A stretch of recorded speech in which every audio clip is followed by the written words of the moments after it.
you are signing this book with Jim Jimenez on Saturday. That is April 30.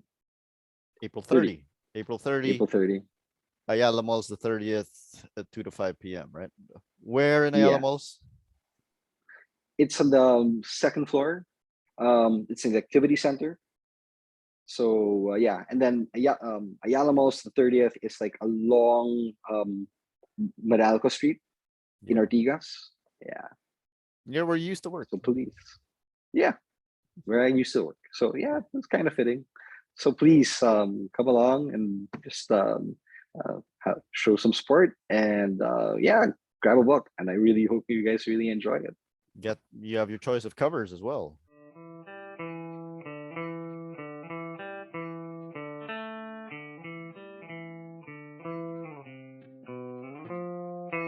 Welcome back to the Comics Cube, everyone. I am talking again with JV Tanjuatco, and we are talking about third world power. How are you, man? Good, I'm good. Hope you're good too. I am good. I'm good. So, third world power. You did this with Jim Jimenez. The colorists are the Jimenez brothers. Assume Jim Jimenez is one of the Jimenez brothers.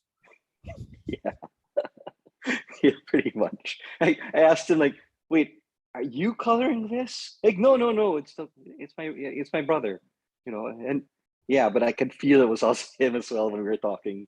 So why is it called? Why did they say the Jimenez brothers if it's his brother? I guess he just wanted to give him credit or Credit, yeah. something. Yeah. All right. Tell me what this book is about.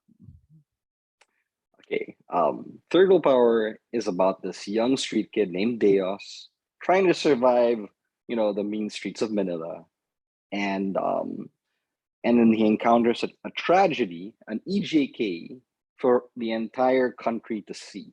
All That's right. an It gets extrajudicial killing for you people who are not familiar. yes, yeah, and it's everyone sees it basically in real time, and everyone's so focused on it, everyone's so angry at what happens that for some reason this kid absorbs the collective a- anger of the entire country, and it manifests as fire that he can control. So once that happens, he decides to deal with all the social ills in the country. And but as he goes along with it, he realizes it's not as easy as it looks. And that's really where everything gets going. So, EJK's extrajudicial killings. When did you Yeah. start writing this book? Oh, that's funny. The inception of the story, the conception of the story was like back in 2014, before there was even the word EJK came into into Alexa. all our into yeah, so into our lexicon. So I don't know. In 2014, it was almost like a completely different story. It was about actually a kid who was at the beginning was a kid about a kid who was like upper middle class, you know, and entitled. Um, but my then girlfriend, who became my wife, like realized like, wait a minute, she didn't feel when I made told her the story. She didn't feel it, and when I decided, wait, maybe this is still it's not quite there, and when I decided to like make the character, the protagonist, a street kid, that's when it resonated with her. That's when okay, that makes more sense for this story. Did it resonate more with you when you changed it? Yeah, yeah, Why is that? Why is and that? um, I think what it had to do with the visuals. Like I was passing on to a couple of artists, some artist friends, and when I saw what how they rendered the character, I wasn't feeling it. I wasn't feeling it, and I just always thought there was something off about it. When I passed it on to Jim Jimenez, who I've been working with in other for other projects, for Mythopolis and War of Whispers, And I asked him, hey, I asked him, hey, can you take a stab at this? And at the time, I decided, you know what? Instead of like that character that's a middle class, upper middle class, let's for fun, let's make it a street kid. And there was something about that visual. It was just a kid in a. It was just this kid in a sando, in shorts, slippers, wielding all this massive energy, and it just hit me. Like, wow, that's it. That's it right then and there. 2014, we were under one administration. Mhm. Uh, we went into a completely different administration in 2016, and we are on the brink of a new one. Yeah. And depending on how that goes, well, whatever. How has the story evolved as the Philippines has changed? Um. Well, put it this way. Back in 2014, um, things were relatively politically sort of stable. We did at that time. Yes, there was frustration. Yes, but there was also like hope. There was like that sense of hope, and then during that administration, to like maybe things will get straightened out, because at the time that the administration was bent on like um, ending corruption, right?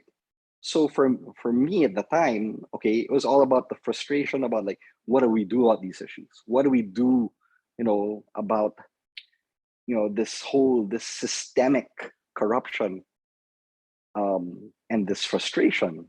And I think that's still something that's always been there. And since 2016, you know, and how certain groups have been using social media, for political gain, Mm-hmm. it just brought things more into the spotlight. So now it's more like all those frustrations, all that anger at that time has just been magnified since then. It really hasn't changed. It's just been a case of like it's more glaring, and no one can ignore it anymore, especially with what the issues that are trying to be brought up. JV, one of the things that I've noticed looking at Filipino comics over the years is that we let's let's be honest, right? We take Mm. concepts that come from other comics from around the Right. world, and then we try to localize it. Uh, we have definitely seen some local comics that do nothing more than to change the name, or the name of the character, the name of the place, Right. from New York to Manila. Uh, so, but in this case, though, Mhm. I feel like this is a nice take on. It's kind of in the spirit of original Superman, 1938 Superman, who was fighting the social ills and injustices of Yeah. then the US, which of course is not what Superman is about anymore. What Yeah. do you think is the key to adapting those kinds of concepts and then making them local, aside from simply changing the name of a character or the place from New York to Manila or whatever? Okay. Um, Originally, my concept here was, oh, what if Dr. Manhattan was created, somehow created here in this country? That's where I started from. I wanted something almost like a. That's why the name of the character is Deus, because I figured something that was godlike in Mhm. nature. Um, but now it's more a reference about him being more like a savior in the comic, in the context of the comic as it is now. But previously it was really, ooh, what if it's Doctor Manhattan? What if we had our own Doctor Manhattan? You know, and how we would just like, what would we do? What would be the possibilities? Um, but I switched it, thanks to my editor Paulo Heras. He made the concept a little more organic in the context of our country. So I think the big thing for me is that yes, he has the powers are very similar to like something like maybe the Human Torch, but it's about how he got the power, where the source of the power is, and it's about for me in the context of this country, it's about I feel from what I've seen and what I see in social media, what I see in my friends, family. the frustration, the anger. That for me is what I feel is very glued to this country. We're so sick and tired of, you know, of certain things that happen. We're tired of, we're tired of the poverty. We're tired of the corruption. So for me, that's something that defines this story. You know, vis-a-vis something that's set in the States. Because it's all basically first world problems. Yes, it's corrupt. It's still a problem in itself, but um, this I feel is something that's stronger. That's something that's really more Filipino. Absolutely, and we can see that from the title, right? Third world power, and Yeah, you do have a it's right. It's on the catchphrase. nose. It is very It's much on the very on the nose, nose. Very much on the nose. and you do have a catchphrase in the comic, uh, which is the third world power is people power. That People says a power. lot. That says a lot about the Philippines. Yeah, Would you like to yeah. talk about uh, why why that is important? Why the massing of people for you know I think it's because it's something I was always, even as a kid, I was always proud of that. I was always proud of the idea that we as a people got together and decided, you know what, enough's enough. You know, we can't count on other politicians to to get this done. We gotta do it ourselves. And we did it with minimum bloodshed. You know, and I was always proud of our country for doing that. You know, and it still stands. It does still stand. That when we all join together, we can actually make a difference and do it in a way that it doesn't that doesn't go out of our control. what do you think And that was what do you think the role of art, like comic books and storytelling, is in terms in political movements? Because I do notice, not to name any names, I do notice that the art community seems to have a very preferred political leaning. um for me it's crucial, because comics is all about not just, comics can inform, but art is very obviously art is very subjective. So if you do your art really well, you'll who looks at it will immediately resonate. It'll emotionally resonate with them. They don't even have to look at the words. The words are there to support it, but the language of the art itself, it's an emotional response. And I think the best type of comics, whether they have whether they have an agenda or not, will always spark an emotion. And if there's an agenda, then it's about a call to action. It's getting that call to action to people. And you do it in a way, yes, it's an emotional way, a response, but you do it in an informed way as well, if it's done right. What do you mean comics can be political? I've been told many times that comics shouldn't be political. Well, honestly, no matter what you do, there's always been something political, no matter what. It's there, It's no true. matter what.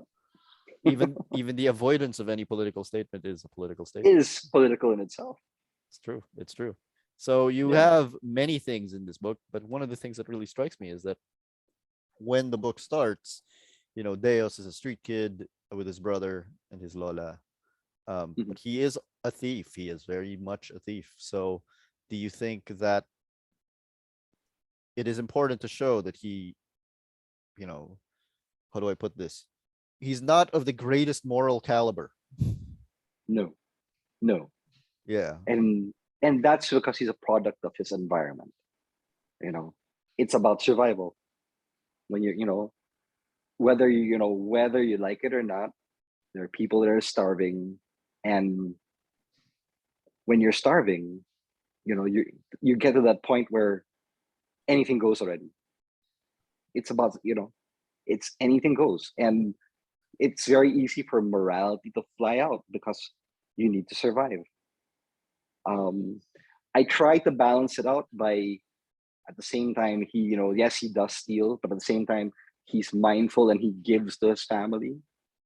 Yeah. He gives to his family. It was always something, an editorial mandate to like make sure that, hey, yeah, you can do that, you can steal, but you have to balance it out. Which is it? So before that mandate, was the Lola already a character? Yes, Okay. pretty much, So you were always gonna pretty have much him, that. have that kind of thing where it does balance out. Yeah, because Yeah. like any character, they need to have that more, someone like a moral anchor. That despite the fact that this person's gonna stray, there's gonna be always a way to find their way back to what is right and what is exactly wrong. Gonna ask you a cultural sociological question. Okay. So Sure, I'll see if I can it's answer it. so his moral anchor is his grandma, is Lola, right? Yeah. Okay.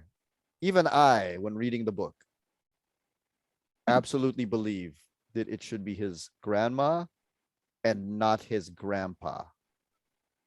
Why is that? Because I I don't know. think I that guess. that carries through, right? Because all going all the way back Yeah, to yeah, To yeah, Darna, like yeah, Narda's grandma is a character in the book. yeah. But yeah, so why is that? I don't know. Why I guess is it the grandparent? I'd say it's the grandparent because it's always that they've had more years of wisdom versus an actual parent. Because like, um, no matter what, I think when for parents it's more, they're like anyone. They just have to like try to assume this, you know authority. But the truth is that, man, I'm just making up as I go along. I'm just fake it till you make it, basically, with parents. And that it's but when you're a grandparent, it's because you've already made those mistakes. You've made those mistakes already, so you've actually learned, where it is. And with regard to it being a grandmother, well, I guess basically, obviously, I'm a big fan of Spider-Man, so the whole Aunt May thing just comes into it, right? But especially in this country, um, where we tend to like, look for the matriarchs for the advice, and the matriarchs are usually the ones that, because also because lolos, our grandfathers can give good advice. But I've noticed the tendency is the lolas, the grandmothers, they lay on the advice in a way that's easier for a grandchild to absorb. So I had a question about the grandmother somewhere, but then I Hmm. lost it. Yeah, but something about having the matriarch, right? Because I feel like whenever anybody who's not Filipino asks me, is the Philippines a sexist country? My answer is like, yes, and also no. You know what I mean? Yeah, Like yeah, yeah, yeah. There's a absolutely balance. yes. We have gendered um biases and archaic views and stuff, but also no, because some of those archaic views are actually put the women in power. Yep. Agreed, agreed. So um I think another thing that you do in this book is that Deus calls into he calls into question virtually every authority figure in Yeah. the book, and therefore in the Philippines. So we're talking about politicians, the police, the president, etc. Mhm. How important is it for people to question everything that we have established? Because like, I think that's the thing, in our country. You can go from, it can do different levels, and the corruption's everywhere, right? And that just speaks volumes of like how expansive the corruption is. It's leaked. That's why it was always important um, that we have a president that espouses, you know actual, law and order, who actually you know, follows the rules. Because once you have that, it usually cascades to everything else, right? Mhm. It's really a reflection. Although, having said that, if you notice, the president in this comic is actually it's considered, I consider benevolent. It's not corrupt. He's a decent guy, but he's working within the system, a system that's corrupt, you know, and he's trying to right it. But it's like anything, you're trying to like keep that ship afloat, right? So if you're once you just go into, into power, it takes a while for anything, for actual, for any laws that you pass to like actually take effect, right? Yeah. So um and also, I was given this mandate that, if you're gonna like talk about every different aspect, connect it, connect it. So in the story, everything, um like Deus, when he starts going on this crusade, um he starts with the, the relatively small fish, but it always leads into something bigger and bigger and bigger. Everything, every aspect is like, just one cog in that system that's corrupt. So, tell me something about because the thing is, I recently reread V for Vendetta. So, Oh, yeah. and one of the things that really does come out when you read V for Vendetta is that, governments govern Mhm. with the consent of the governed, Right. right? It's your responsibility to make sure that the people you put in power can be held accountable, because if you don't, you put them there, right? Right. And that's Right. something that I read a lot when reading Third World Power. Mhm. And I feel like you hit on a lot of that same vein. Do you Mhm. think this is how one of the big messages you were trying to send out? Yeah. um I think what that message is really about, like, coming up with a proper framework, um especially in the light of like, the elections, um because yeah, we are, in the end, we're responsible for who we put in government. And it was just my experience in the last several years, even in 24, even back in 2014, when things were relatively okay. um, I just noticed a lot of anger. I noticed a lot of anger. And at the time, I felt like, I felt by 2016, you know I was very frustrated. I was getting angry. um, I remember one time I was just reading the newspaper, and I was just so pissed. And then my wife was telling me, "Hey, stop it. You're spiraling. You're spiraling right now, and you need to stop, because that's not serving you." And that became an element of the book. The whole idea that everyone's so angry, and we're just trying to, we get so caught up in it. We get so caught up in it, we lose our clarity. We lose, our focus when that happens. And you'll see that in Deus. You'll see that in the character at the beginning, because at the beginning it feels a lot like a lot of wish fulfillment. All the things that, oh, you wish you could just, you know, do away with just a flick, with a wave of your hand. That's a lot of what happens in the first part. And when you see later on, and he realizes, wait a minute, there's got to be a better way. That's what I try to do here. I'm trying to like give people an unbiased framework for how to like choose the right people in government, and at the same time be able to like, for people to be empowered. Because I think a lot of anger is all about helplessness. Mm-hmm. The idea that, oh, we can't do anything. you know I hate, honestly, I hate statements like, It is what it is. I hate that I hate so much. I hate it. I hate it. It's just saying, okay, that's life. Like, no, there's something you can do. All right. So for me, It's the the whole way it's point is, always been done. yeah, I hate that. Ah, and it's always for me, it's like you gotta get past the anger, get past that, put it aside, and come up with really solid steps on what to do, because that's the only way it works.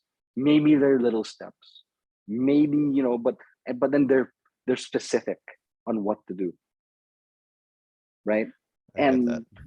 And it's also a case of like, fine, God forbid, um, the administration that comes in is not the right administration. Then I say, for me, it's not over. All right, it's not over. In fact, that's when things are really gonna begin. That's where things start.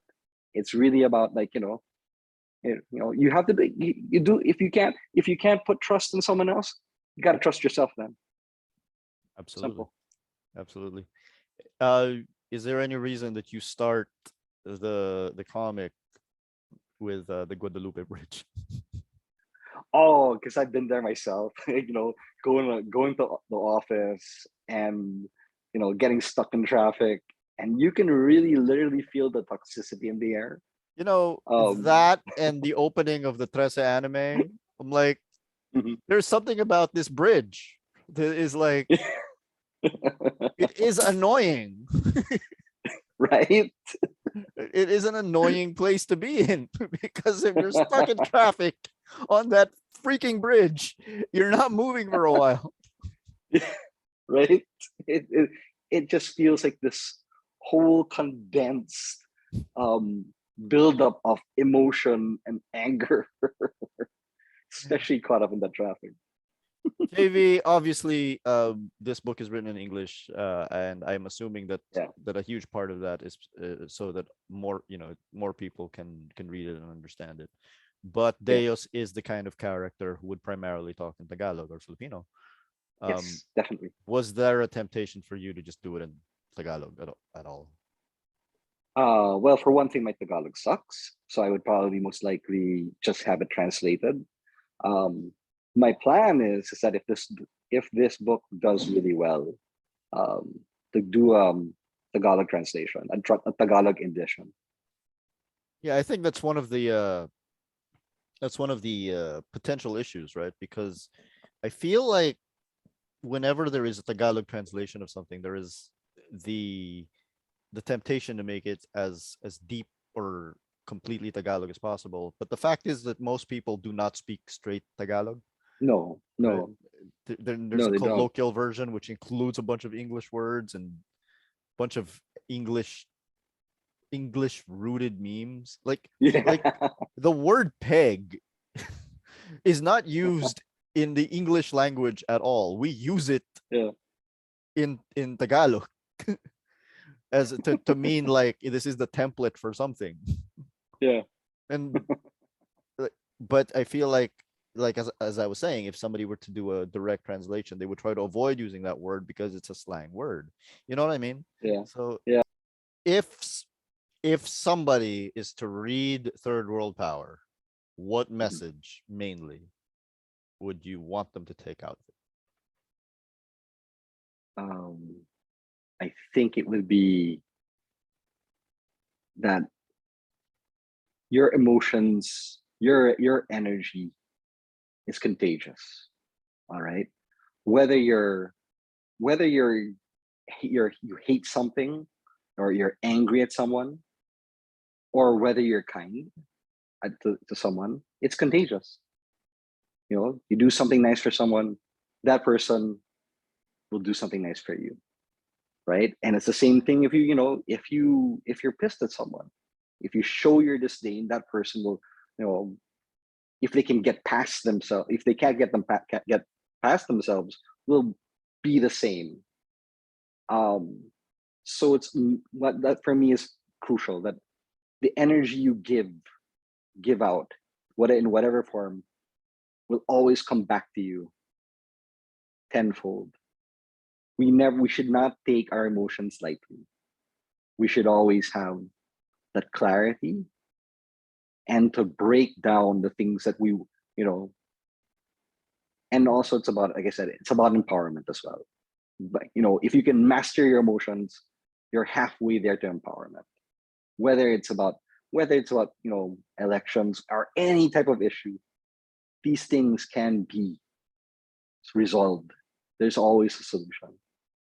I think that's the main message I want to impart there. What do you think of the colors of this book? Well, I guess like when I had to actually I had to instruct the J brothers on how to like do the colors of the flames, because the fire, as we later as we get into the story, it changes it changes in color. So so the emphasis on that first was like red orange for anger, and then we decided like something more about clarity. It came out purple pink. you know so that we To had to be direct fair, when did it come out purple pink? way before. We thought of this way back last year, mid of 2021. Okay, Like, mid of 2021. So yeah, before things. yes, before things started happening. So completely no agenda. And if you look at them, and if you do a little bit of research on colors, what they represent, the emotions they represent, purple slash pink is usually for serenity, peace. Yeah. Yeah. But aside from that, I like the J Bros colors. There's a grittiness to it. Yeah. There's a bit of, especially when you look at that opening page, it's smoggy. It's really small. Even the lettering feels very raw. And I feel that's and it's something that makes it different from if you look at your standard US comic. So I feel there's a bit of a the guys did a great job, and they contextualized everything.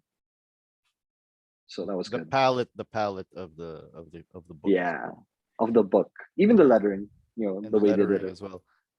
So let's close this out by saying you are signing this book with Jim Jimenez on Saturday.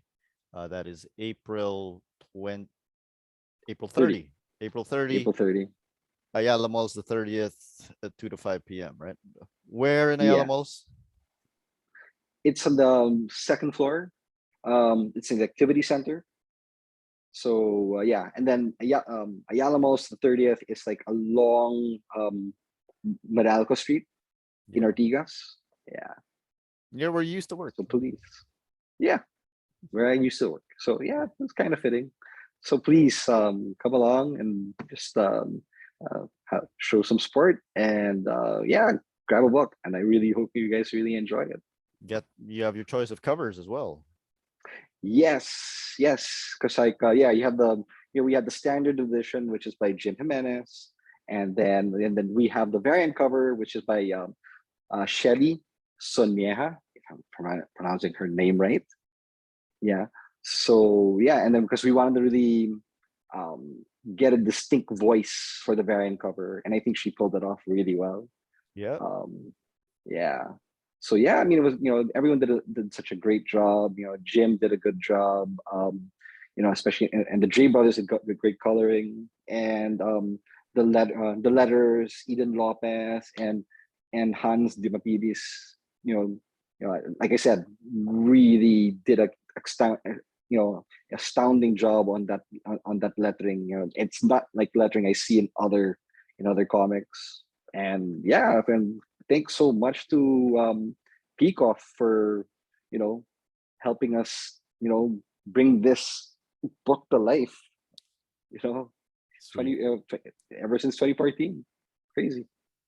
Uh, so let's close this off, JV. I just want to, Sure. and we don't have to close it off this way if you don't want to.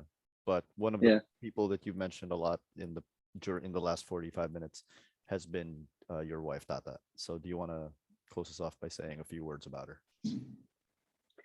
Yeah. Well, my wife was a very much a strong inspiration for the book. Um, and she helped me shape, the direction I wanted to go to. Because she's a writer herself. So she helped me in terms of like story beats, and I really appreciated it a lot for how she helped, how she not just helped shape the story, but at the same time, like, gave me, helped me get those nods on, like, crucial story points, and especially about the character. So yeah, it was great that she was able to do that for me. And while she's not here and here anymore, um, I'm sure she's so happy in spirit that it's finally coming out. I'm Yeah, sure she is too.